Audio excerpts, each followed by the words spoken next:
You have to work, the children have to study, you have to have some form of entertainment, you must socialize, and all of it can only be done through a screen. Whether it be your phone, whether it be your television, whether it be your iPad, or it be your computer. So there is no getting out of the fact that we are going to have a greater amount of screen time.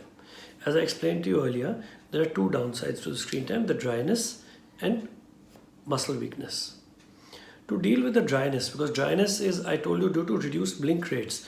That means when we don't blink enough, the eyes tend to dry out.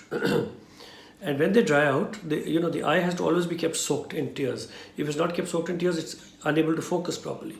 So an eye that is unable to focus or see whatever it's looking at clearly is a very uncomfortable situation. The surface of the eye, the front surface of the eye, which is called the cornea, it becomes a little irregular. So it becomes like ground glass. So the quality of vision becomes altered. Now, tears are not merely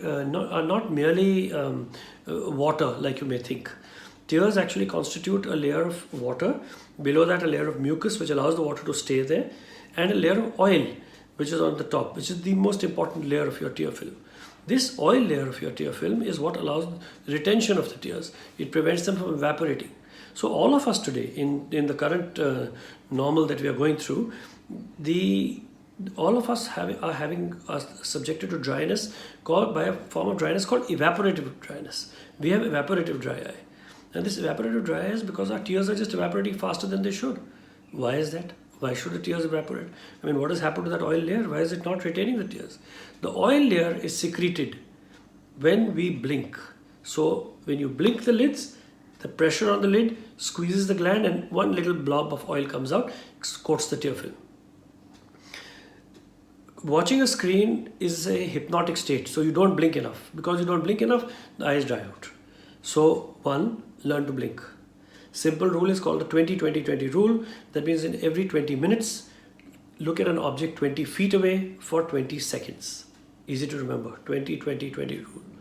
The other thing you should do is get yourself some good lubricants. There are lots and lots of them available over the counter. Pick them up and use that frequently, 3, 4, 5 times a day, to keep the eyes well lubricated through the day, so it supplements your own tears. 3. Increase the amount of hot compresses that you can do to the eye. Like twice a day, give yourself some heat. Take a towel in hot water and you use hot compresses on the eyes. You will find that this hot compress alone is a more effective method of treating your dry eye than almost anything that you've done in the past.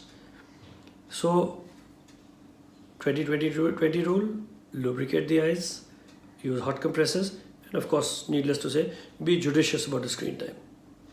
The other thing I told you was your muscle weakness. Now this muscle weakness is actually, it is not a permanent phenomena. It happens a lot in young children and in young adults, where the muscles that bring the eyes towards each other, called converging muscles, they get tired.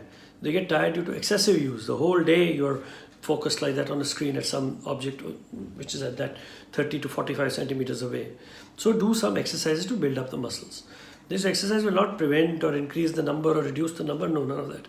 What it will do is, it will just reduce that exhausted, tired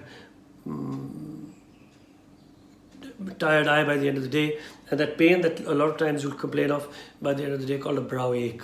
So 2 things you need to do the exercises and do the hot compresses.